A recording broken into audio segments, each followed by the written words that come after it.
Como se ha ido comentando a lo largo de estos 3 días, hemos ido discutiendo el tema de la gastronomía desde diferentes ópticas. Y este último conversatorio va a ser sobre los retos para la sostenibilidad alimentaria. O sea, ya hablamos patrimonio, turismo, internacionalización, pero ahora vamos a hablar sobre la sostenibilidad. Y para ello le voy a dar la palabra a la doctora María de la Luz Miranda Beltrán, jefa de departamento de Ciencias de la Tierra y de la Vida. Ciencias de la Tierra y de la Vida del Centro Universitario de los Lagos. Okay. Muchas gracias, doctor. Muchas gracias por la invitación. Es un gusto y un placer estar aquí con todos ustedes. En el siguiente conversatorio, como ya lo mencionó el doctor Ray, el conversatorio sobre retos para la sostenibilidad alimentaria, y pues es un gusto iniciar y estar con todos ustedes aquí. Muchas gracias a todos los presentes, a todos los invitados, a todos los que nos escuchan y también a todos los presentes y que están aquí. Muchas gracias, bienvenidos. Bueno, pues vamos a iniciar. Antes que nada me voy a permitir presentar a la doctora Blanca Catalina Ramírez Hernández. Voy a mencionar, ella es bióloga especialista, ¿no? Blanca, está en video. Muy bien. Perfecto, muy bien. La doctora Blanca Catalina Ramírez Hernández, ella es bióloga, especialista en ecología vegetal y etnoantropología. Es doctora en ciencias por la Universidad Nacional Autónoma de México, maestra en ciencias de la salud pública y licenciada en biología. Es profesor investigador de tiempo completo en el Departamento de Ecología del CUCBA de la Universidad de Guadalajara. Tiene la distinción del investigador nivel 1 en el Sistema Nacional de Investigadores. Asimismo, cuenta con experiencia docente y ha participado en la formación de recursos humanos en la licenciatura de biología.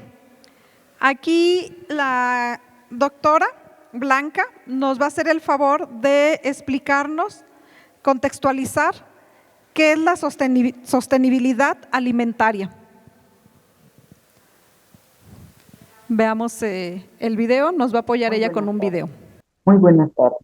Soy la doctora Blanca Ramírez Hernández, jefa del Departamento de Ecología Aplicada de la División de Ciencias Biológicas y Ambientales del Centro Universitario de Ciencias Biológicas Agropecuarias de la Universidad de Guadalajara. Agradezco la atenta invitación del doctor Rafael Lara Pacheco al evento Nuevas Tendencias sobre la atractividad territorial de las regiones y ciudades, gestión de destinos gastronómicos, revalorización, conservación y sostenibilidad. Para iniciar el conversatorio Retos para la Sostenibilidad Alimentaria, primero es necesario dimensionar el problema del que estamos hablando, es decir, el gran desafío al que nos enfrentamos para alimentar en el mundo, en México y en Jalisco, particularmente a más de 8 millones de personas, en México a 129 millones de personas y en el mundo a más de 8,000 millones de personas. Además, se estima que esta cifra alcanzará 9,7 mil millones de personas para el año 2050. Este crecimiento poblacional exige un aumento sustancial en la producción de alimentos. Sin embargo, la forma en que producimos y consumimos los alimentos en la actualidad es insostenible en muchos aspectos. El desafío es alimentar a todas estas personas acorde a los ODS, particularmente al número 2, pero sin agotar nuestro planeta. Siendo la necesidad básica la alimentación, nos enfrentamos a un desafío fundamental para el desarrollo de todos los pueblos. Pero el reto es no agotar los recursos, ni dañar de manera irreparable nuestras tierras. De manera que la sostenibilidad en la alimentación se ha convertido en una cuestión crítica que requiere atención de muchos sectores y de acciones inmediatas además. De esta manera, podemos comenzar, por ejemplo, con el impacto ambiental de la agricultura convencional, con el uso intensivo de fertilizantes, pesticidas, monocultivos y la deforestación además que se tiene para generar nuevos espacios para la agricultura. Esto conlleva además contaminación del agua, del suelo, por supuesto del aire, y una importante pérdida de la biodiversidad. Son solamente algunas de las consecuencias negativas. De manera que la producción de alimentos también es intensiva en los recursos naturales, como la tierra, pero no solamente la tierra en sí misma, sino de todos los microorganismos que viven en ella, además el agotamiento de nuestros mantos freáticos o el agua dulce y la energía. La sobreexplotación de la tierra agrícola contribuye al cambio climático y a la degradación de los suelos. Por otro lado, el desperdicio de alimentos es otro problema crítico en la cadena alimentaria. Se estima que alrededor de 1/3 de los alimentos producidos a nivel mundial se desperdician, lo que implica no solamente un derroche de los recursos al labrar la tierra, al sembrar, al producir, al transportar, sino también genera todo este proceso emisiones de gases de efecto invernadero. De esta manera, la forma en que producimos y consumimos los alimentos en la actualidad está poniendo en peligro no solamente el ambiente, sino también la salud humana y también la cultura. Es decir, hay eh, una erosión del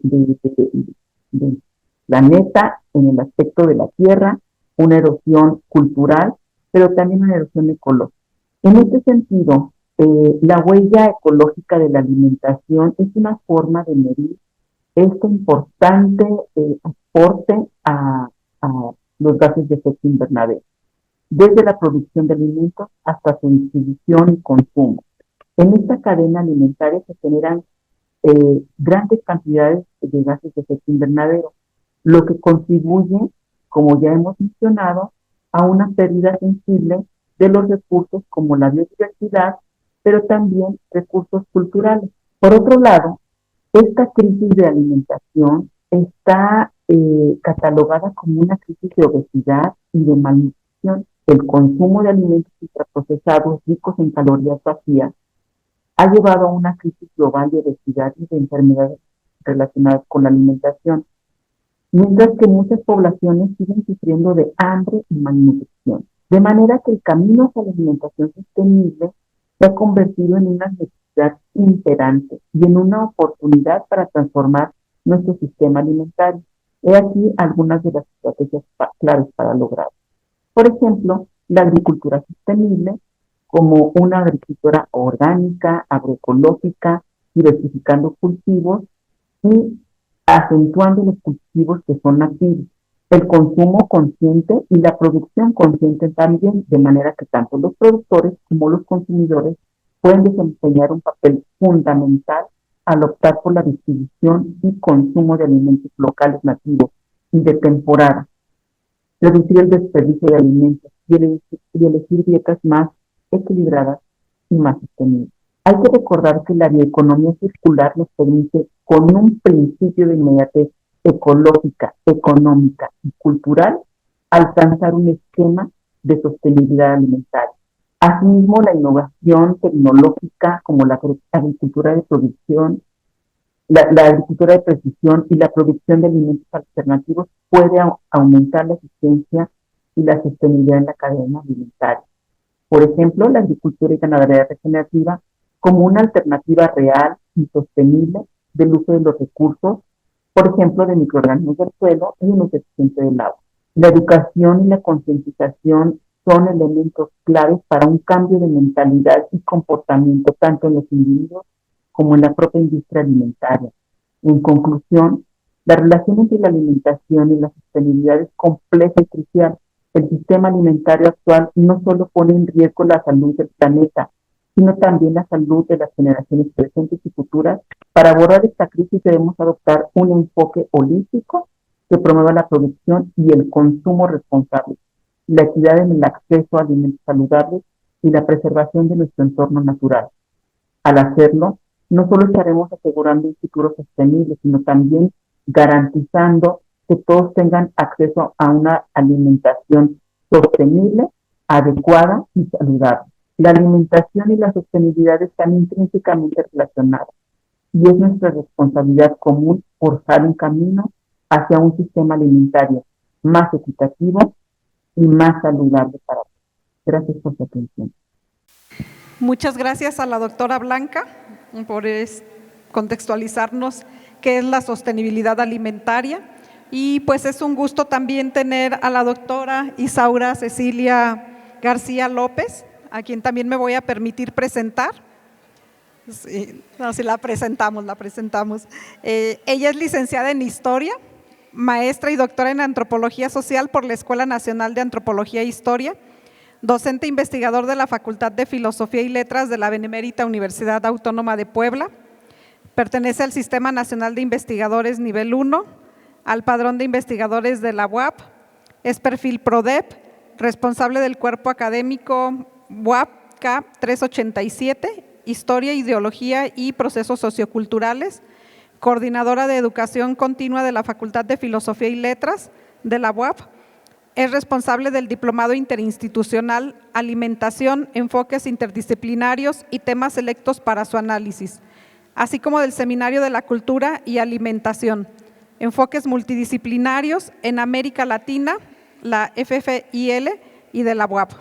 Su línea de investigación es Historia y Antropología de la Alimentación en México y América Latina, Patrimonio, Cultura y Alimentación Urbana y Rural, Antropología e Historia Urbana, Industrial y del Espacio Público, Historia de los Procesos Migratorios, Historia, Ideología y Procesos Socioculturales. Dentro de sus proyectos de investigación están Cultura y Alimentación en el área Puebla-Tlaxcala, Sistema Alimentario en Izúcar de Matamoros, Puebla, Patrimonio Industrial Textil de la Ciudad de Puebla, Espacio, Cultura y Alimentación en Ciudades Medias, la construcción simbólica del espacio urbano, experiencias, sentidos y lugares, impartido conferencias y ponencias en diferentes foros de México, Inglaterra, España, entre otros lugares, y con más de 20 publicaciones en el tema. Entonces, pues es un gusto tener aquí a la doctora y pues me voy a permitir aquí que la doctora pues nos haga aquí el favor de, desde su formación, que nos oriente, nos indique cuáles son los retos de la sostenibilidad alimentaria y cuál considera que podrían ser las posibles soluciones. Híjole, qué responsabilidad tan grande me acabas de dar. Es difícil entender sostenibilidad alimentaria cuando hemos tenido diálogos todo el día para comprender el equilibrio, la responsabilidad, y a lo mejor empezaríamos a hablar ahora como por negación al absurdo, ¿sí? ¿Qué pasa cuando consumes una ensalada peligrosa, una sopa tóxica, una carne contaminada? O sea, cuando llegas a un mercado tradicional y encuentras el supermercado en el mercado tradicional, ¿qué sucede cuando no hay alimento? Primera pregunta. Ahora voy a darlas como al revés. Segunda pregunta, un dato nada más, no voy a hacer números. El maíz hace unos 20 años tenía un precio, ¿no? Equilibrado, producción, precio, ¿sí? Hoy tenemos el doble de costo del precio del maíz, pero una producción casi de un 70% menor. Entonces, ¿qué va a suceder cuando no tengamos más maíz? Segunda. Tercera, que esa es la que más me preocupa. ¿Qué vamos a hacer? ¿Qué está haciendo México con todos los suelos erosionados que tenemos por todo el país?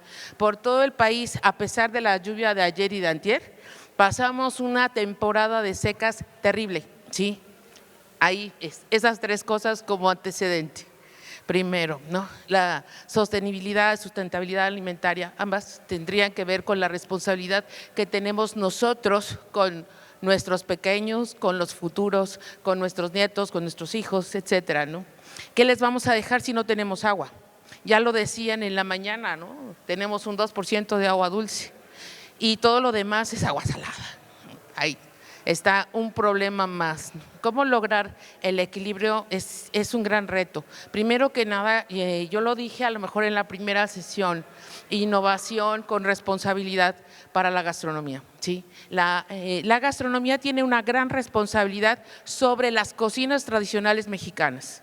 Son el elemento que la reproduce, el elemento que la multiplica, pero también el elemento que la deshace. Entonces tenemos ahí dobles vías en muchos de estas circunstancias y mucha responsabilidad. Y no metamos al turismo, porque ya cuando hablamos de turismo estamos hablando del agotamiento, de las posibilidades de un pueblo para sobrevivir. Y estoy hablando ya no de Jalisco, sino de los pueblos como los míos, ¿no?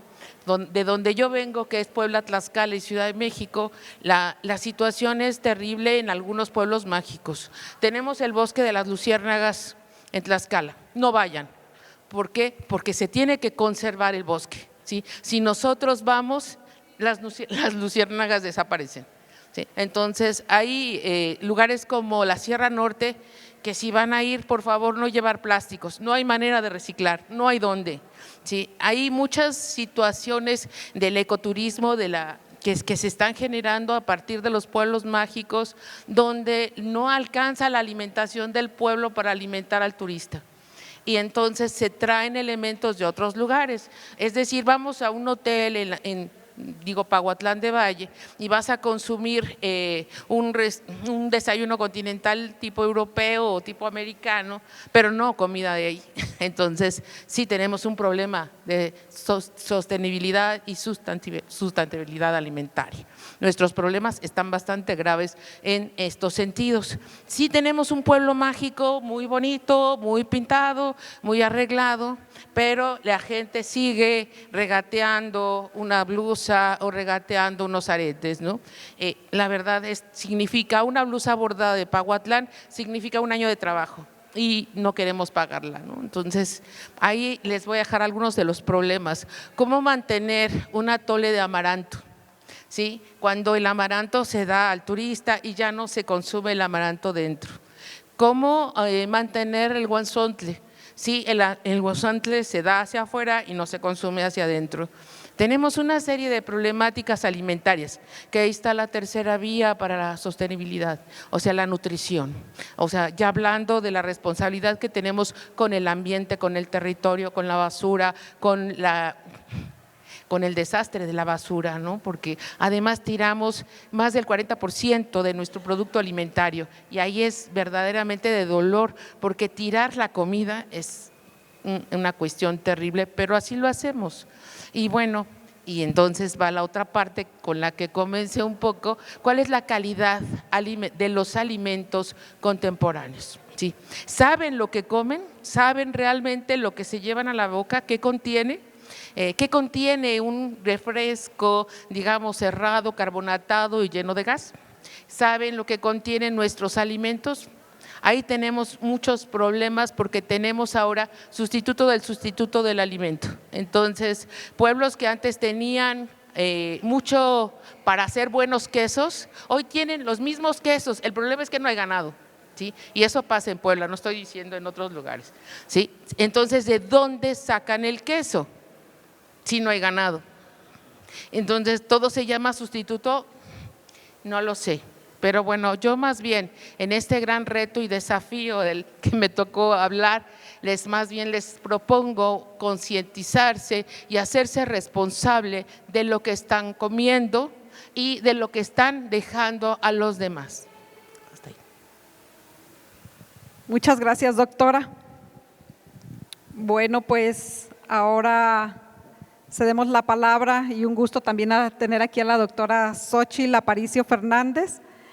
Y bueno, a ella queremos preguntarle desde su formación, gastronomía sostenible, ¿de qué forma es posible alinear el uso del componente gastronómico para el posicionamiento de los territorios con el ODS 2, hambre cero?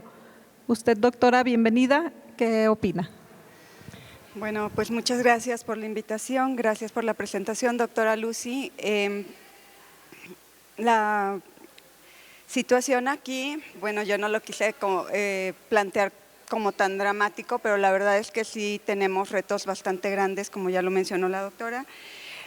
Sin embargo, debemos pensar que en un país mega diverso, como es el que vivimos, pues contamos con una gran cantidad de recursos naturales, desde plantas y también de animales, que nos pueden proveer de alimento, además de otras necesidades, medicina y demás. Bueno, aquí la situación, o yo lo pondría desde el punto de vista de tomar como ejemplo las plantas. Yo quise tomar un ejemplo en específico y pensar en 3 puntos. Mi primer punto fue la reflexión, el hacer conciencia hacia adentro cada uno de nosotros de pues esta megadiversidad que tenemos al alcance de la mano prácticamente, y reconocer, revalorar cada una de las plantas. Obviamente no todas están dispuestas para darnos alimento, pero sí hay muchísimas de las que podemos echar mano y que estamos ignorando. Entonces, bueno, eso sería un punto, la reflexión, la concientización. El segundo punto sería la educación, el educar, empezar por educarnos a todos los niveles y sobre todo llevar la educación a los niveles pues más pobres, que son los que pueden estar en mayor riesgo de inseguridad alimentaria. Esta educación pues va a consistir justamente en hacerlos, ayudar a hacer reflexionar, ayudar a reconocer cada una de las plantas que está alrededor y pues retomar el uso de ellas. El tercer punto yo lo pensaría desde la producción sostenible de los alimentos. Actualmente, como ya también lo mencionó la doctora Blanca, los monocultivos es lo que impera y lo estamos viendo en todas partes. Sin embargo, pues tienen un bastante problema, generan bastantes problemas al ambiente. Y bueno, a lo mejor va a parecer utópico, pero el retomar las técnicas ancestrales, como es el uso del policultivo en la milpa, que gira alrededor del maíz y se acompaña de frijol, de calabaza y de muchas otras plantas que nos brindan alimento, tomates, chiles. Y bueno, el reconocer esas plantas que en el monocultivo se ven como malezas y que de todas formas se busca eliminarlas, porque muchas de estas son plantas comestibles que hace cientos o miles incluso de años se consumían, formaban parte de la dieta y ahora las estamos echando a la basura prácticamente, las estamos matando y aparte estamos pues contaminando un montón. Entonces, bueno, y esto por tomar en cuenta pues solamente los quelites, que a veces asociamos como que, bueno, pues es que las hierbitas son para la gente pobre, nosotros los que podemos comprar, pues nos damos el gusto de comer carne, de comer en, no sé, X o Y restaurante. Sin embargo, los quelites son sumamente nutritivos, contienen pues una cantidad importantísima de fibra, que es de lo que creo que más carece la dieta actual. Contiene antioxidantes, vitaminas, minerales, contienen fitoquímicos que está bien comprobado que previenen enfermedades no transmisibles. Entonces, bueno, esto por tomar solamente un ejemplo que son los quelites, porque aparte tenemos como más de 100 diversas plantas que se pueden consumir, ¿no? Y bueno, pero pensemos también en que en cada región y a lo largo de las diferentes estaciones del año, pues se producen diferentes alimentos, desde frutas, verduras, hortalizas, semillas, leguminosas, no sé, raíces o tubérculos, semillas oleaginosas, y que en realidad todas estas tienen un impacto mínimo, al menos mucho menor que la producción de carne o la producción de alimentos procesados, y que podemos adoptar. Muchos de ellos están incluidos en la dieta tradicional, pero de los que no, bueno, pues adoptarlos, hacerlos propios, enseñar a la gente a consumirlos, y de esta manera, pienso yo, a través de pues las variedades o las plantas autóctonas de cada región, se aquellas que dan identidad a la región, aquellas que incluso pues son culturalmente aceptadas en estas regiones, pues se puede ayudar a combatir el hambre y pues de alguna manera lograr la meta del ODS 2, que bueno, pues repito, en un país tan biodiverso como el nuestro, pues es una pena y una vergüenza que haya hambre. Y esa es mi participación.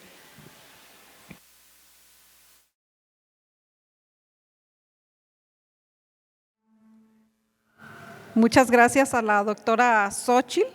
Quiero comentarles que la doctora Xóchitl es doctora en Ciencias de los Alimentos por la Universidad Autónoma de Querétaro, licenciada Química Bióloga por la Universidad de Sonora, miembro del Cuerpo Académico Bioquímica Aplicada. Sus áreas de especialidad son Ciencias de los Alimentos y Alimentos con propiedades funcionales y nutracéuticas. Sus líneas de investigación son propiedades nutracéuticas de alimentos, plantas de la región y subproductos alimenticios. Algunos de sus proyectos vigentes son extracción de pigmentos naturales de flor de jacaranda y su posible aplicación en alimentos y análisis químico de diferentes especies de cactáceas de la región, Altos de Jalisco, para la búsqueda de componentes con actividad biológica. Pues muchas gracias a la doctora Xóchitl y pues muy interesantes los puntos y que nos deja reflexionando sobre estas tres propuestas. Muchas gracias. A continuación, ¿sí se escucha? Sí, muy bien. A continuación me voy a permitir presentar y agradecer también a la maestra María del Mar Martín Macías. Ella estudió la licenciatura en Arqueología en la Universidad Autónoma de Zacatecas, la maestría en Arqueología con la especialidad en Estudios para la Protección del Patrimonio Arqueológico e Histórico en el Colegio de Michoacán. Su pasión por las disciplinas antropológicas se combina con su compromiso con la comunidad y la divulgación del conocimiento. Actualmente ejerce como profesora en el Centro Universitario de Los Lagos y lidera el Comité Histórico de la Asociación Civil Patrimonio Arquitectónico Laguense en Lagos de Moreno. Sus investigaciones se centran en temas relacionados con la identidad y la memoria como instrumentos para la construcción de la colectividad. Además, la maestra María del Mar se destaca por su habilidad en el desarrollo de estrategias comunicativas que permiten transmitir de manera efectiva el conocimiento científico a públicos no especializados. Su dedicación a las humanidades y su compromiso con la preservación del patrimonio cultural la han llevado a contribuir significativamente al estudio y la divulgación de la historia y la cultura. Muy interesante, maestra, y muchísimas gracias. A continuación, nos gustaría, maestra, que nos hiciera el favor de que desde su formación académica, para usted, ¿la sostenibilidad alimentaria se ve igual en todo el mundo o depende del contexto y por qué? Sí, primeramente muchas gracias por la presentación y la oportunidad de estar aquí con ustedes. Muchas gracias. Y ante la respuesta, pues voy a utilizar el comodín que siempre utilizamos en las ciencias sociales y sí, depende del contexto, porque todo depende del contexto realmente. Entonces aquí cuando hablamos de sostenibilidad alimentaria, claro que va a depender del contexto, porque evidentemente cada nación, cada territorio, región, desde el panorama en que lo queramos estudiar, tiene que estar observando sus problemáticas particulares, sus circunstancias y los factores que influyen para tomar decisiones respecto a una sostenibilidad alimentaria, empezando desde las cuestiones medioambientales, las características físicas de su territorio, la biodiversidad, etcétera. En este sentido, no podemos decir que México, un país cuya extensión territorial se concentra entre los más grandes del mundo y la posición que tiene sobre la tierra y todo lo que le favorece, por ejemplo, al tipo de suelos, estamos hablando que el 87% de los tipos de suelos que existen en todo el mundo se encuentran en México. Entonces, esto evidentemente hace que las propuestas de sostenibilidad apunten pues hacia esas características, ¿no? Que vamos a ver que no es lo mismo en una isla, por ejemplo, como Japón, donde, bueno, por las condiciones de isla, ubicarse en el cinturón de fuego y contemplando su territorio, donde solamente el 12% está disponible para el cultivo, ¿sí? Entonces, esos 12% también se encuentra en En problemáticas relacionadas con el medio ambiente, pues un constante movimientos sísmicos, actividad volcánica, inundaciones, etcétera, que pues evidentemente hacen que Japón busque otras vías para esa sostenibilidad alimentaria, o el caso de Cuba, también una isla, que con el aumento del nivel del mar también va salinizando las tierras, haciéndolas cada vez más infértiles, además de los cambios climáticos que han generado plagas y enfermedades, y lo mismo, ¿no? Obliga a estas naciones a buscar y a observar esa sostenibilidad alimentaria desde otra perspectiva.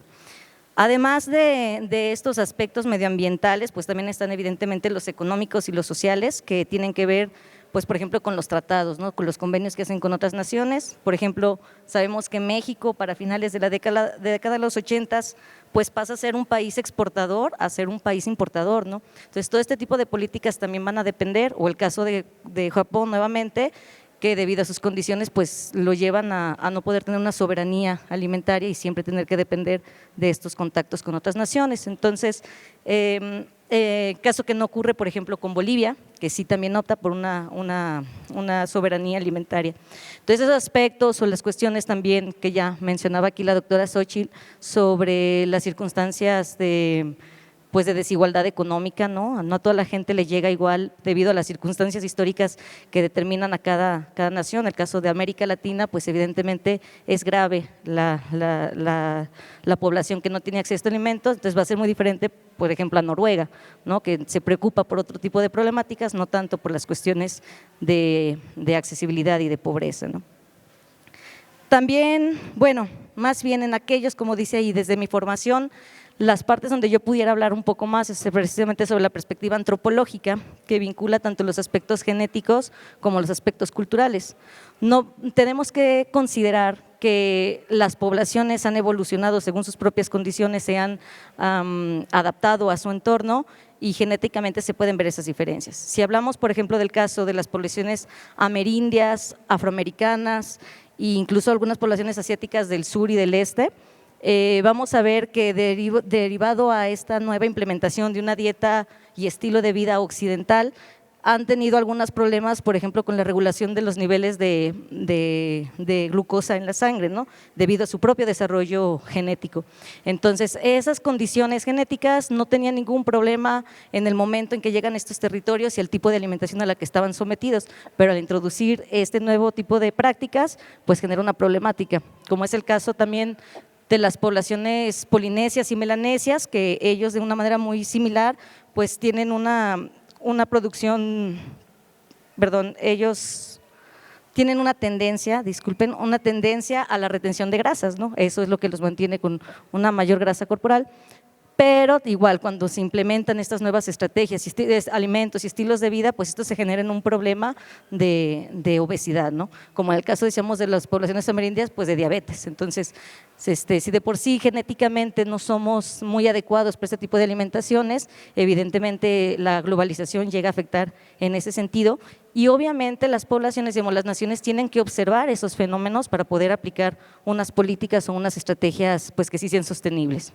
Y desde el aspecto cultural también es necesario, bueno, cuando hablamos de cultural estamos hablando de esas prácticas que las personas tienen dentro de una misma localidad que comparten entre ellas. Entonces lo que tenemos que hacer es identificar esas prácticas que le dan particularidades a esa localidad. Entonces, identificar cuáles de esas prácticas realmente sí están siendo sostenibles y cuáles definitivamente no.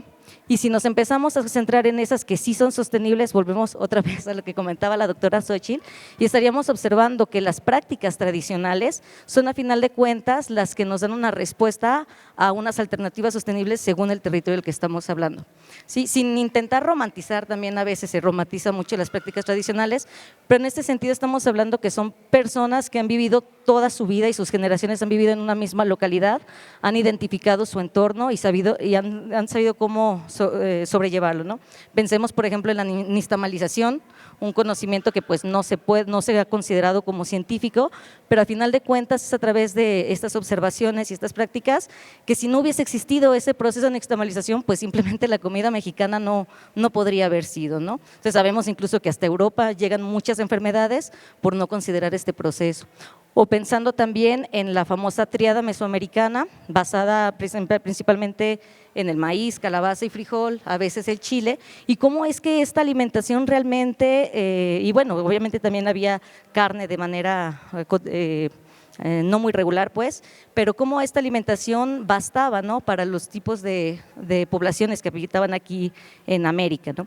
Entonces podemos ver que si estas naciones, estos territorios empiezan a observar un poco más esas prácticas, bueno, ahí tienen una respuesta de cómo buscar una sostenibilidad. Entonces no va a ser lo mismo, por ejemplo, les comentaba de América, pero por ejemplo me llega a la mente también en Bolivia, cómo es que la cosmogonía y la perspectiva que tienen sobre la Pachamama, la Madre Tierra, pues los ha llevado también a hacer políticas sostenibles hacia ese aspecto. O a mí me llama mucho la atención en Japón, por ejemplo, que gran parte de la población de la más longeva consume mucho el camote, un alimento que no se suele ver aquí. Bueno, ahorita que ya proliferaron los restaurantes de comida japonesa, no solemos ver el camote. Sin embargo, en Japón es muy utilizado y se asocia, al parecer, con esas buenas prácticas alimentarias. Entonces, observar este tipo de prácticas culturales hace que cada nación reconozca cómo es que debe de aplicar sus propias alternativas para generar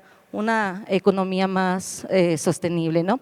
Y también siempre considerando que esos conocimientos tradicionales tienen que ser para beneficio de la sociedad, porque si no, como se mencionaba en la mesa sobre patrimonio, si hay malas estrategias, de repente están más al servicio de la mercantilización. Entonces vemos de repente restaurantes o farmacias con todo el conocimiento de los pueblos originarios sobre las plantas, etcétera, y ese beneficio nunca llega a la sociedad. Entonces siempre reconociendo que eso es para el beneficio de la sociedad. Y bueno, en conclusión diría eso, que no se puede ver de la misma manera porque cada quien responde pues a sus propias circunstancias.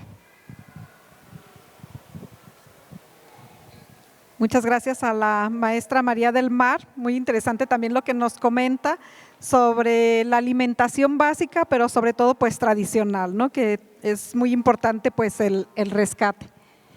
Bueno, pues vamos a continuar con este conversatorio. Y pues también es un gusto tener aquí a la maestra Fátima Guadalupe Lira Hernández, quien me voy a permitir presentar también, y un gusto tenerla aquí. Ella es directora general de la Junta Intermunicipal del Medio Ambiente de Altos Norte, es licenciada en Desarrollo Regional por la Universidad de Guanajuato, con posgrado en la Universidad Autónoma de Madrid y la Universidad Autónoma de Querétaro.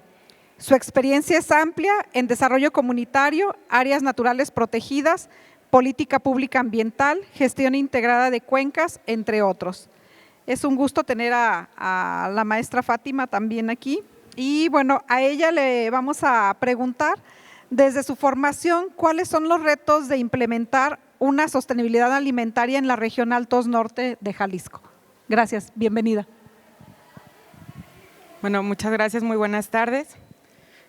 Ya lo dijeron al inicio del conversatorio, Jalisco es uno de los principales estados de producción agrícola y pecuaria en el país, y de esta producción que tiene Jalisco, gran parte de la producción se realiza en Altos Norte. Específicamente en nuestra región tenemos el 30% de la producción de huevo de plato que se realiza en el estado, y también alrededor del 26% de la producción lechera. Y aquí es importante resaltar, con lo que ya comentaban las otras panelistas, que existen diferentes sistemas de producción. Tenemos desde granjas porcícolas con varios miles de cabezas de ganado, hasta pequeñas granjas o pequeñas lecherías con 5 o 6 vacas, en el que pues, el sistema de producción es totalmente distinto. Igual en la producción agrícola, tenemos grandes extensiones de territorio dedicadas al cultivo del maíz, de frijol, monocultivos o cultivos como el agave, pero también tenemos pequeñas hectáreas o pequeñas parcelas en donde todavía se realiza labranza bajo el sistema milpa y en donde todavía se conservan especies o variedades criollas de cultivos. Entonces, la adaptabilidad que tienen estos sistemas agroalimentarios a retos como el cambio climático, pues son bien distintos. Y uno de estos grandes retos que tenemos para la sostenibilidad alimentaria es precisamente el cambio climático. Hace no mucho hicimos un diagnóstico en la región Altos Norte, en donde valoramos cuál había sido en los últimos 30 años la precipitación media anual y la temperatura en un periodo de 1945 a 2014, y se observó una variabilidad o un incremento de la temperatura del 0.5 grados centígrados y una precipitación que ha disminuido, un régimen de lluvias que ha disminuido entre 10 y 20 milímetros de precipitación anual. Y esto efectivamente o definitivamente afecta a los cultivos y el cómo se realizan de manera tradicional e inclusive estas variabilidades en la temperatura o estas sequías extremas o estas lluvias intensas que hemos estado sintiendo, pues son efectos que van a permanecer a lo largo del tiempo. Nosotros en este mismo estudio hicimos una proyección a 2039 y se observaba en estas proyecciones que los incrementos de temperatura pueden llegar incluso hasta los 7 grados centígrados en los meses más cálidos, en promedio 2.3 grados centígrados, y el compromiso global es de mantener el incremento de la temperatura a menos 2 grados, ¿no? Entonces, definitivamente tenemos que buscar cómo adaptarnos a esta variabilidad climática, a estos cambios climáticos que sí o sí van a estar sucediendo, y para ello pues definitivamente tiene que haber un diálogo entre la comunidad científica y los saberes tradicionales, como ya se mencionó, para poder seleccionar, por ejemplo, aquellas semillas que están más adaptadas a regímenes de sequía, que pueden aguantar pues condiciones a lo mejor de lluvias extremas, porque sí las hay y porque ya se han seleccionado históricamente por nuestros abuelos, por nuestros padres que las sembraban. Entonces creo que tenemos que orientar este diálogo de saberes y este diálogo científico a poder desarrollar estas estrategias para tener sistemas agroalimentarios resilientes a estas condiciones y variabilidad climática. Esto por un lado. Por otro lado, también ya lo mencionaron, el uso de suelo y el cambio de uso de suelo y la deforestación. Estamos viviendo en la región una reconversión productiva bastante importante, donde actividades que anteriormente eran, o más bien tierras que anteriormente eran pecuarias, que eran tierras de agostadero, pues ahora son cultivos perennes. Y esto reduce la disponibilidad de tierras para agricultura sostenible también, porque los principales sistemas afectados pues son los pequeños productores que han cedido sus tierras a lo mejor a cultivos que tienen un mayor rendimiento económico. Y pues aquí el reto que tenemos como región es tener instrumentos de planificación adecuados para el uso de suelo. Es esencial para abordar este problema. Tenemos un ordenamiento ecológico a nivel regional, pero es importantísimo que cada uno de los municipios que integran la región Altos Norte pues cuente con sus instrumentos de sus programas de ordenamiento territorial a nivel municipal. Por otro lado, también comentábamos sobre el mantenimiento de la biodiversidad y pues la importancia que tiene el mantener el equilibrio en los sistemas de cultivo y el reto que tenemos hacia el uso de pesticidas y cómo estos pueden contribuir a la pérdida de biodiversidad, específicamente en servicios ecosistémicos como la polinización, que es esencial para la producción de alimentos. Y aquí yo creo que el reto que tenemos como región es hacia el conocimiento de lo que tenemos como sistemas, o hacia el conocimiento del sistema natural de la región. Yo creo que hay esfuerzos, pero nos falta mucho conocimiento sobre qué tenemos y qué estamos perdiendo en términos de biodiversidad. Tenemos especies importantes, tenemos cactáceas en la norma, tenemos especies como el sotol, que también está en la norma y que en otros lugares tienen usos tradicionales, pero que aquí muchas veces no se conoce, tenemos animales que también son importantes como el águila real. Entonces, todo este acervo del conocimiento creo que tenemos que reforzarlo, creo que tenemos que estudiarlo y transitar esquemas de política pública para la protección de estos recursos como las áreas naturales protegidas. En foros anteriores con investigadores de Culagos, aquí estoy viendo al doctor Mauricio, hemos discutido el hecho de que en la región no tenemos áreas naturales protegidas cuando estamos rodeados de áreas naturales protegidas en los estados vecinos, el caso de Guanajuato con Sierra de Lobos, que del lado de Lagos es el mismo sistema ambiental y acá no tenemos una política de protección. Igual en Aguascalientes con el área de Juan Grande o del lado de Guanajuato también con Cerro del Palenque, que todas son áreas naturales protegidas a nivel estatal o federal. Entonces yo creo que tenemos el reto y el compromiso de empezar a generar conocimiento desde la academia y desde las instituciones públicas para poder preservar esos valores ambientales que también son necesarios, porque en esas zonas naturales es donde captamos servicios ecosistémicos hidrológicos, donde se capta el agua que después se necesita para la producción de alimentos. Entonces, creo que yo me iría con esos tres que son bien importantes y que debemos empezar a abordarlos desde lo local.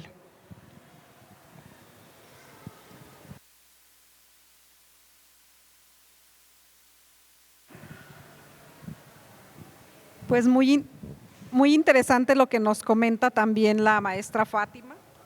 Creo que tenemos pues un gran reto en la medicina científica, la medicina tradicional y pues conjugarlo con el medio ambiente. Creo que estos puntos, de acuerdo a lo que nos han estado comentando, pues es de lo más importante. Y sobre todo, pues como muy bien comenta la maestra Fátima, pues reforzar toda esta parte hacia el medio ambiente y rescatar pues todo lo que son este tipo de tradiciones tradicionales que pues también están desde tiempo atrás. Muy bien, pues vamos a continuar y ahora esta sería una pregunta para todas. A ver, vamos a ver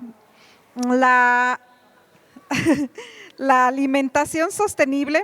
Es un tipo de dieta cuyo impacto en el medio ambiente es reducido, respeta a la biodiversidad y contribuye a la seguridad alimentaria y nutricional.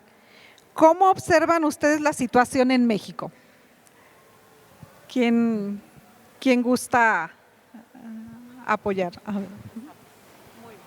Bueno, en México se come rico, es biodiverso. Hay cocinas regionales, hay cocinas tradicionales, pese a lo que estamos diciendo de la situación, estamos encendiendo una voz, pero en nuestras realidades sabemos que permanece el sistema Milpa, que permanece nuestra medicina tradicional y ahí salió en la pandemia y ahí estaba presente, ¿no? Creo que la biodiversidad ecológica de nuestro país es digna de cuidarse, de que lo que hagamos de ahora en adelante sea con responsabilidad, que estemos planificando y bueno, revisando qué es lo que tenemos y qué es lo que teníamos, ¿no? Tal vez un poco, como diría la maestra, estaríamos recordando el sistema complejo, el sistema Milpa, como el sistema tradicional alimentario que ha permanecido, pero ha permanecido y se ha adaptado y adaptado a nuevas técnicas, nuevas formas de consumo que están y son parte de lo que es hoy nuestra cocina mexicana tradicional, ¿no? Cuidar nuestra cocina mexicana tradicional, nuestras aguas frescas, es decir, recordar un poco y olvidar mucho, ¿no? Es decir, olvidar el azúcar, olvidar otras cosas que son un poco dañinas, ¿no? Pero bueno, por ahí tenemos nuestra biodiversidad como un gran recurso y nuestras cocinas tradicionales mexicanas que también formadas a lo largo de la historia han permanecido hasta el presente y hoy son nuestro orgullo nacional y son nuestro patrimonio cultural alimentario ancestral y que ha sido ancestral pero ha permanecido. Ahí está el núcleo duro, la parte de nuestra cosmovisión, la parte de nuestra identidad, de nuestra cultura de la alimentación regional, sustentable y que está en todos los rincones de nuestro país, en un arroz como en un mole. Pues yo la situación como la veo en México es preocupante, pero al mismo tiempo es alentadora. Preocupante porque si volvemos otra vez a los temas sociales, que uno pues no puede, leí por ahí, uno no viene al mundo sin historia, entonces a final de cuentas todo está vinculado con nuestro proceso histórico. Y pienso yo, por ejemplo, en el caso de México, de cómo es que cuando es la llegada de los españoles también se implementa esto del bien comer y del mal comer, ¿verdad? Entonces, cómo es que cómo se reemplaza un tipo de dieta con otra y todos los aspectos culturales que influyen en ella, ¿no? Me refiero sobre todo al consumo de la carne. Cómo es que el consumo de la carne se implementó como algo más que necesario, súper esencial, al grado de que todos los días comemos carne, desayunamos, comemos y cenamos carne. Y cómo es que en este contexto también derivan aspectos, por ejemplo, la cuestión elitista, ¿no? O del esnovismo, el hecho de que si comes frijoles eres pobre, si comes carne eres rico, y cómo es que entonces pues la tendencia de las personas es a siempre verse como el rico, ¿verdad? Hay ¿cómo le llaman? Aporofobia, ¿no? Ese miedo a ser pobre o tener prácticas de los pobres y cosas así que se asocian obviamente a los conocimientos tradicionales. Entonces, ¿cómo es que vino a transformar la dieta mesoamericana este evento y cómo fue permeando en nuestra forma de pensar hasta el grado de decir que se come diario carne y se complementa con verduras y con frutas, ¿no? Cuando debería ser incluso al revés. Y bueno, la historia aparte no solamente se hizo, sino que se va construyendo y sabemos ahora, por ejemplo, también con la globalización, cómo es que se van introduciendo otras ideas relacionadas también con esto de la carne, de un consumo masivo de la carne, incluso cómo se vuelve parte, creo, hasta de la identidad. Pensemos que los estados del norte, la cantidad de carnes asadas que realiza, ¿no? Y todas las implicaciones que tiene, por ejemplo, esas carnes asadas o cualquier otro tipo de dietas, tanto implicaciones en la salud, en el aspecto medioambiental, ¿verdad? Sabemos ahora que no sé si la mayoría, pero una gran cantidad de gases de efecto invernadero son producidos por la ganadería. Incluso leía yo que aquí en México el 72% del suelo que se utiliza para la alimentación, solamente 14% se utiliza para el cultivo y el resto, un 50 y tantos, es para la ganadería, ¿no? Lo que acaba erosionando la tierra. Entonces, tiene impactos tanto en la salud como impactos medioambientales, incluso hasta en los bolsillos, ¿verdad? Porque luego… Y en el agua, sí, bueno, dentro de los medioambientales y en el bolsillo. Entonces, en ese sentido lo veo como un poco preocupante y también sin extendernos en el tema del azúcar, ¿verdad? Sin embargo, digo que lo veo esperanzador porque, pues por una parte decíamos, el territorio lo tenemos y tenemos plantas nativas que pueden solventar una alimentación. Tenemos todavía muchísimo de esos conocimientos tradicionales que podemos retomar y lo más importante, y tiene que ver con lo que estamos haciendo aquí, es que tenemos el interés por transformarlo. Entonces ya está la ciencia de distintas disciplinas aportando a esa problemática, pero creo que para que se pueda lograr es en conjunto con la sociedad, ¿verdad? Y la sociedad no estamos hablando únicamente de los académicos ni de los restauranteros, estamos hablando de la sociedad en general. Entonces, toda esta información que estamos generando aquí dentro de la academia de distintas disciplinas, es necesario que se comparta y que se vincule la sociedad con esas actividades para poder lograr esa sostenibilidad, porque si no la dejamos aquí, vamos a quedar en la misma, o si hacemos convenio únicamente con pues, cuestiones más mercadotécnicas y mercantiles, pues la sostenibilidad no se va a dar. Entonces pienso que por eso es esperanzador. Muchas gracias. Bueno, pues desde mi punto de vista, pues yo también veo una parte triste por toda la situación que vivimos ahora en México con la adopción de diferentes formas de alimentación que nos han llevado prácticamente a que pues la mayor parte de la población sufre enfermedades, a veces sobre todo en la edad adulta y actualmente ya desde edades más tempranas, ¿verdad? Sabemos que situaciones como la obesidad y todo lo que esta desencadena, diabetes e hipertensión, diferentes tipos de cáncer son principalmente, están dentro de las principales causas de muerte en nuestro país. A este respecto es muy triste el saber que pues, la gran mayoría de estas enfermedades son perfectamente prevenibles a través de una alimentación correcta, y que si estamos teniendo los tantos miles, cientos de miles de casos de diabetes, hipertensiones y demás, es por una alimentación inadecuada. Sabemos que el ser humano prácticamente surgió o nació vegetariano, ¿no? Y actualmente pensamos, lo que decía Mar, que pues como desde mis abuelitos comemos carne, pues estamos acostumbrados estamos orgánicamente hechos para comer carne, y no es así, ¿no? Aparte, tanto el consumo de carne y productos de origen animal como de productos procesados son los que principalmente generan la vasta cantidad de enfermedades. Sí, ya a este respecto, bueno, se han hecho algunos intentos por parte del gobierno de favorecer o de ayudar a la gente a entender cómo es que se debe comer. Hace muchos años se generó una guía alimentaria que se llama el Plato del Bien Comer. Sin embargo, bueno, pues como que no tenía mucho sentido desde el punto de vista nutrimental.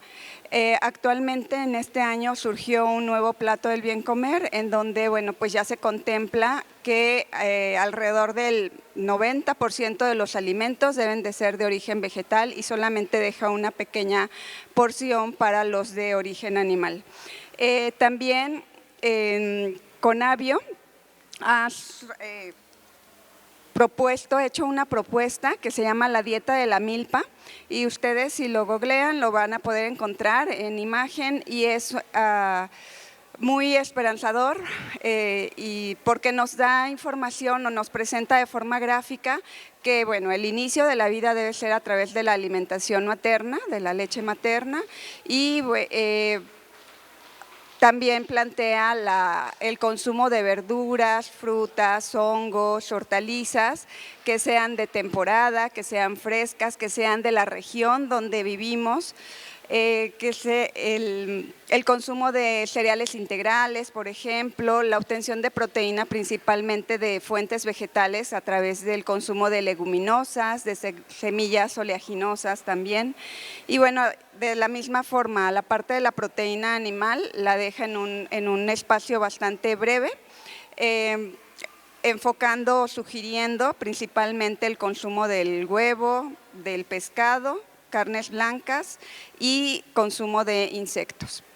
Sí, entonces yo creo que, como también se mencionaba anteriormente, lo dijo creo que Mar también, toda esta información debe fluir, ¿no? O sea, porque si yo no me pongo a buscar algo, pues no llega a mí, y sabemos que gran parte de la población no tiene, o al menos una parte importante de la población no tiene acceso o puede no tener acceso a esta información, y que quienes sí tienen o podrían tenerlo, pues no les interesa, ¿no? Entonces sí es importante el que pueda fluir toda esta información para que vayamos haciendo conciencia y poco a poco vayamos cambiando la situación de salud, sobre todo la situación de salud tanto de las personas como del ambiente.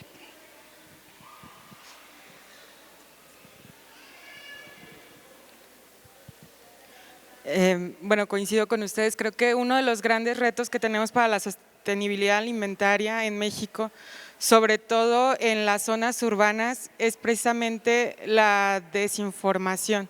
No sabemos de dónde vienen nuestros alimentos, no sabemos cómo se producen ni cómo llegan, y eso por un lado, ¿no? Por otro lado, creo que sí hay grandes esfuerzos a nivel nacional justamente por transitar esquemas de agroecología y también de ganadería sostenible. Aquí en la región tenemos varios ejemplos ya de ranchos que tienen este enfoque de ganadería, por ejemplo, de conservación, en donde ya no solamente se produce carne, ¿no? como tradicionalmente se hacía, sino que se preocupan por el bienestar animal, se preocupan por la diversificación de los alimentos de los animales, o sea, no solamente pastos, leguminosas, un esquema tal que inclusive en lugar de emitir gases de efecto invernadero están haciendo captura de carbono dentro de los ranchos. pero como en las ciudades no sabemos qué nos estamos llevando a la boca y es bastante preocupante, no sabemos qué nos estamos comiendo, pues difícilmente hacemos elecciones más conscientes o más buscando estos alimentos sostenibles. Inclusive a nivel local, ¿no? Todavía nos falta muchísimo labor de comunicación, de acercar directamente a los productores, a los consumidores, de cortar esta brecha de la cadena de distribución de alimentos, de generar esquemas o políticas públicas que favorezcan a estos ganaderos que sí están apostando por la sostenibilidad, a estos agricultores que sí están apostando por una agricultura con menos pesticidas, con más plantas, con más biodiversidad, con la conservación de sistemas tradicionales como el sistema Milpa, que ya dijeron todas las bondades, ¿no? Inclusive los insectos, como bien lo decía la doctora. Pero bueno, creo que transitar hacia esa conciencia o esa toma de conciencia a nivel social y la responsabilidad que tenemos de poder, desde cada quien desde nuestra trinchera, pues aportar un granito de arena para que estos productores sigan estos productores que ya se convencieron, sigan con estas producciones sostenibles y alentar a otros productores a apostar por el medio ambiente y apostar por la sostenibilidad. Creo que lo podemos hacer desde las instituciones públicas, pero también desde la academia, y pues eso sería como mi aportación para esta pregunta. Pues muy interesantes los aportes que hacen nuestros conferencistas. Y bueno, quisiera preguntar si también por parte del público alguna pregunta o dos que quisieran hacerle a nuestros panelistas. ¿Algún comentario? Muy bien.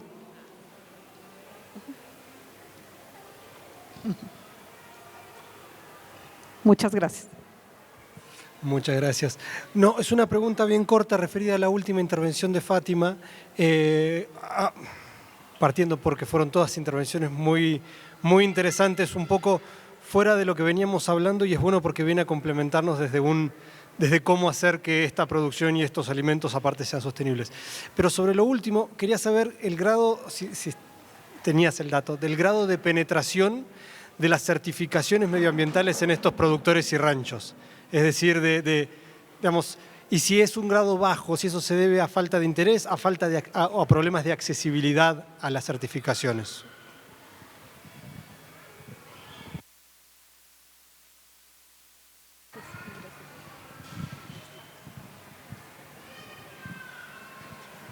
Bueno, a nivel Jalisco justamente hay algunas certificaciones como Ganadería 0% Deforestación, que es una marca colectiva, pero esta iniciativa surge desde gobierno, entonces creo que ha sido un poquito más complicado el posicionamiento, por ejemplo, de esa marca colectiva para estos sistemas de ganadería o estos esquemas de ganadería de conservación.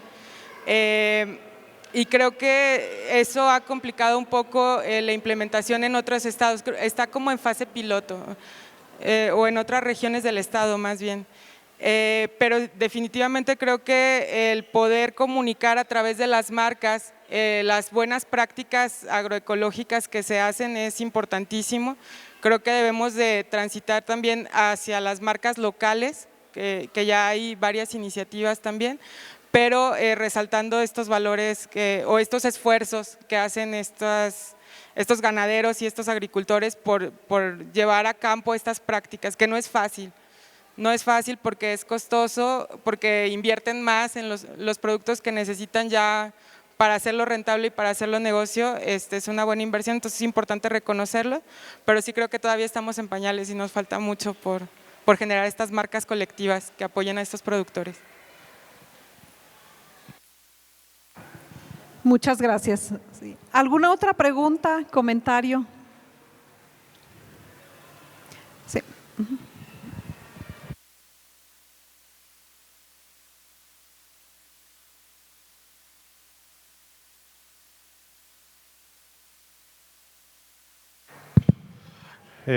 Bueno, yo quería más bien como aportar un poco sobre la situación del municipio.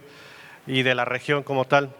Los Altos Norte de Jalisco, como bien lo habían comentado también anteriormente y por aquí también creo que lo mencionaron, es uno de los principales abastecedores de comida a nivel nacional.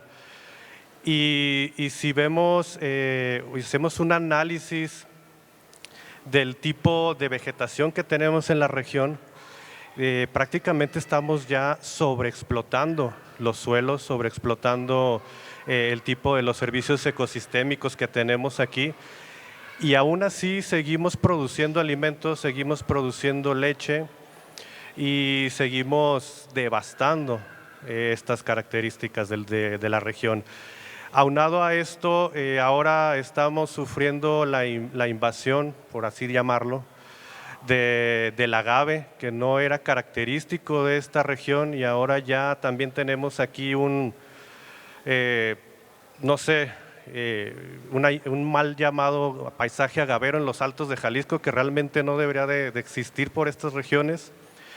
También tenemos esta parte de las berries, que se están proliferando también de una manera excesiva en la región. Bien lo mencionaba también la maestra Fátima, las granjas de puerco, las granjas de producción de huevo.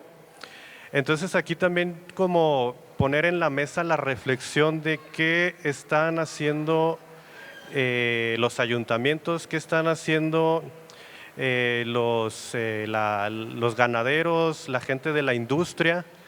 Efectivamente no hay un plan de acción sobre el territorio, pero también se les da todas las facilidades, por ejemplo en este caso las berries, se les da todas las facilidades para que se instalen en el municipio.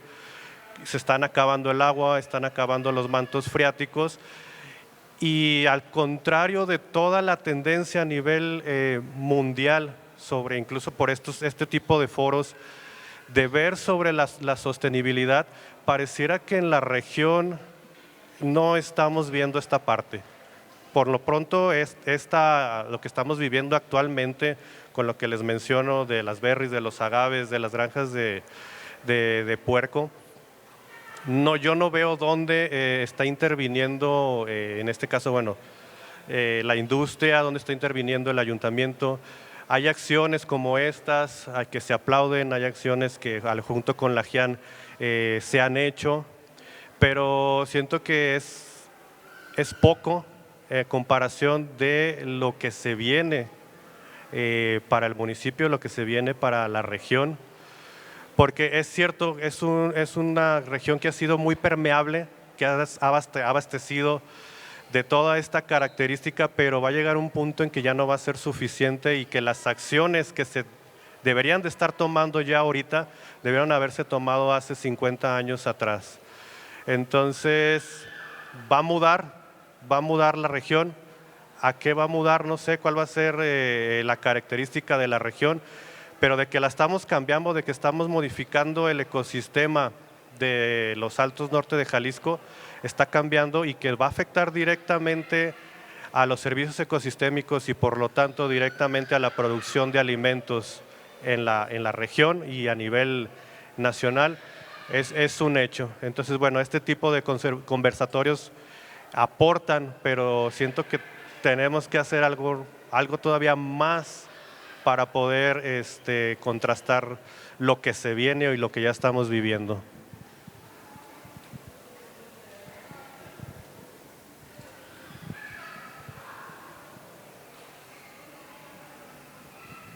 Muchas gracias. ¿Alguna otra pregunta? Los estudiantes, ¿alguna pregunta que tengan? ¿Alguien más?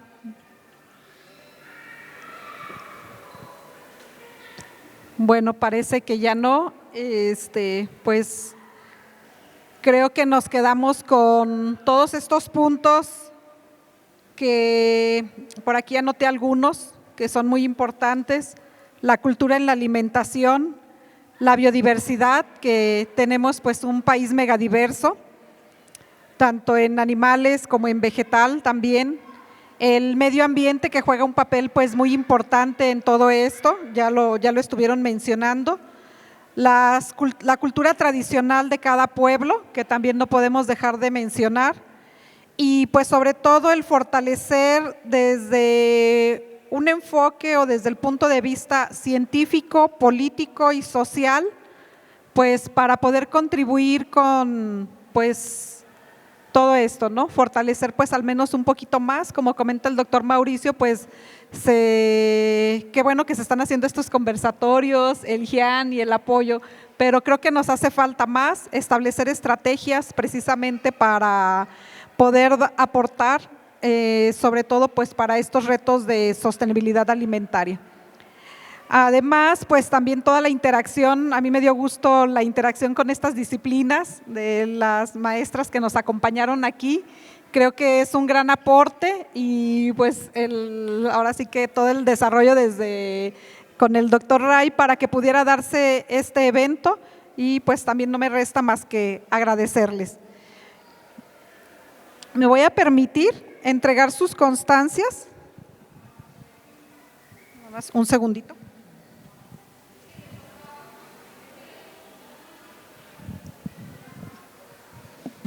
Voy a leer una constancia, nada más de lo que mencionan todas, y ahorita se las entrego, ¿sí? Yo creo que me paro, ¿verdad? Bueno, a través del programa en Atractividad Territorial y Marca Ciudad de la Universidad de Guadalajara, otorga la presente constancia a la maestra María del Mar Martín Macías, por su destacada participación en el encuentro Nuevas Tendencias sobre la Internacionalización y la Atractividad Territorial de las Regiones y Ciudades. Como moderador en el conversatorio inaugural Retos para la Sostenibilidad Alimentaria en las instalaciones del Centro Universitario de los Lagos, en Lagos de Moreno, Jalisco, el día 11 de octubre. Firma la doctora Gloria Angélica Hernández Obledo y el doctor Ray Lara Pacheco, director del programa en Atractividad Territorial y Marca Ciudad.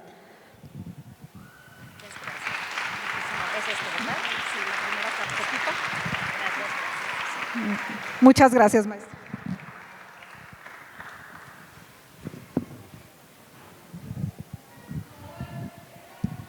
Ay, perdón. También hago entrega de la constancia a la maestra Fátima Guadalupe Lira Hernández por su destacada participación.